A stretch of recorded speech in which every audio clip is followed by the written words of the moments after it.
जी अस्सलाम वालेकुम, क्या हाल चाल है? ठीक हो? जल्दी जल्दी मैं कहता गल कर लवां, खबर है बड़ी ताज़ा दी, खोती भौंक गई है। तैਨੂੰ पता कदी मेरी खोती भी भौंकदी, खोती गड्डी 'च बैठ के भौंक रही ते ताज़ी ताज़ी भौंकी गर्मा गर्म। ਉਹਦਾ ਗਰਮਾ ਗਰਮ ਤਾਜ਼ਾ ਤਾਜ਼ਾ ਬਿਆਨ ਤਾਂ ਸੁਣਾਉਣਾ।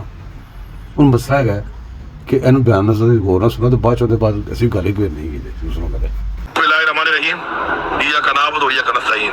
तमाम पाकिस्तानियों को बिलखसूस जिंदा दिलाने लाहौर दाता की रेडी के वासियों का मैं इमरान खान की तरफ से शुक्रिया अदा करता हूँ और पख्तूनख्वा की आवाम का जो कि आज भरपूर तरीके से निकली और रुकावटें दूर करके इस वक्त मोटरवे के मुख्तलिफ मकामात पर रिंग रोड पर वो इस वक्त भी मुकाबला कर रहे हैं फसाइयत का।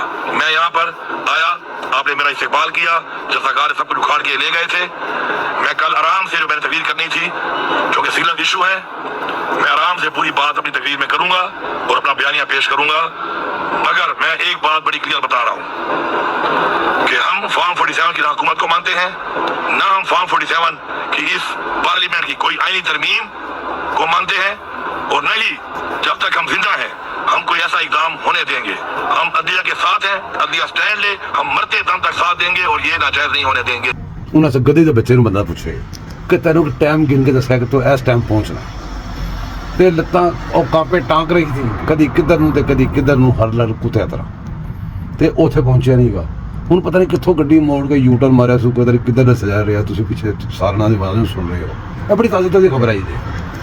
ਅੱਛਾ ਹੁਣ ਮਸਲਾ ਹੈਗਾ ਕਿ ਉਰਦੂ ਬੋਲਣਾ ਬੰਦਾ ਕੋਈ ਉਰਦੂ ਸਪੀਕਿੰਗ ਵਾਲਾ ਨਹੀਂ ਬਣ ਸਕਦਾ। ਵੈਸੇ ਵੀ ਕੋਈ ਕਈ ਬੰਦੇ ਹੁੰਦੇ ਨਹੀਂ ਉਰਦੂ ਸਪੀਕਿੰਗ ਤੇ ਉੱਥੇ ਵਿੱਚ ਜਾਂਦੇ ਪਲਦੇ ਨੂੰ ਉਹਨਾਂ ਉਰਦੂ ਜ਼ਬਾਨ ਹੈ ਤੇ ਪਸ਼ਤੋ ਬੋਲਣ ਵਾਲਾ ਜ਼ਰੂਰੀ ਕੋਈ ਪਠਾਨ ਹੋਵੇ, ਪੰਜਾਬੀ ਬੋਲਣ ਵਾਲਾ ਜ਼ਰੂਰੀ ਨਹੀਂ ਪੰਜਾਬੀ ਹੋਵੇ। ਕੋਈ ਪੰਜਾਬੀ ਨੇ ਜੰਮੇ ਪਹਿਲੇ ਉਹਦੇ ਨੂੰ ਉਰਦੂ ਬੋਲਦੇ ਨੇ ਉਹਨੂੰ ਪੰਜਾਬੀ ਆਉਂਦੀ ਹੀ ਨਹੀਂ।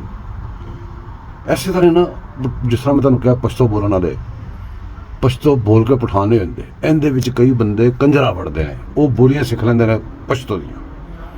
ਇਹ ਫਿਰ ਨਾਮ ਖਰਾਬ ਕਰਦੇ ਨੇ ਪਠਾਨਾਂ ਦਾ। ਜਿਸ ਤਰ੍ਹਾਂ ਕਿ ਗੱਲ ਦਾ ਗੁੱਸਾ ਨਾ ਕਰਨਾ ਦੀ ਲੋੜ, ਤੁਸੀਂ ਜਾਓ ਨਾ ਆਮ ਬੰਦਾ ਕੀ ਕਹਿੰਦੇ ਨੇ ਰਿਸ਼ਤਾ ਨਹੀਂ ਲੱਭ ਰਿਹਾ, ਅੱਛਾ ਨਹੀਂ ਲੱਭ ਰਿਹਾ, ਉਹ 2-2.5 ਲੱਖ ਦੀ ਪਠਾਨੀ ਮਿਲ ਜਾਂਦੀ ਹੈ। ਇਹ ਉਹ ਨੇ ਨਾ ਉਹਨਾਂ ਨੂੰ ਆਪਣੀ ਕਿਸੇ ਮਾਂ ਭੈਣ ਦਾ ਇੱਜ਼ਤ ਦਾ ਕੋਈ ਮਸਲਾ 2-2.5 ਲੱਖ ਦੀ ਵੇਚ ਜਾਂਦੇ ਨੇ ਜਵਾਨ ਕਰਕੇ। ਉਹਨਾਂ ਨੇ ਦੂਸਰੇ ਦੀ ਕੀ ਇੱਜ਼ਤ ਕਰਨੀ।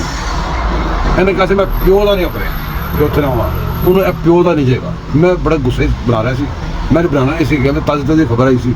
ਮੈਂ ਕਿਹਾ ਖੋਤੀ ਭੌਂਕੀ ਤੁਹਾਨੂੰ ਨਾਲ ਸੁਣਾ ਦਿਆ, ਤੁਸੀਂ ਸੁਣਿਆ ਬਾਕੀ ਦੱਸਦੇ ਤੁਸੀਂ ਆਪੇ ਲਾਓ ਸੀ ਫਿਰ ਠਹਿਰ ਕੇ ਗੱਲਾਂ ਕਰਨ ਜਾਂਦੇ ਕਿਉਂਕਿ ਮੈਂ ਬੜੇ ਲੰਮੇ ਸਫ਼ਰ ਤੇ ਆਂ ਜੀ। ਓਕੇ ਅੱਲਾ ਹਾਫਿਜ਼।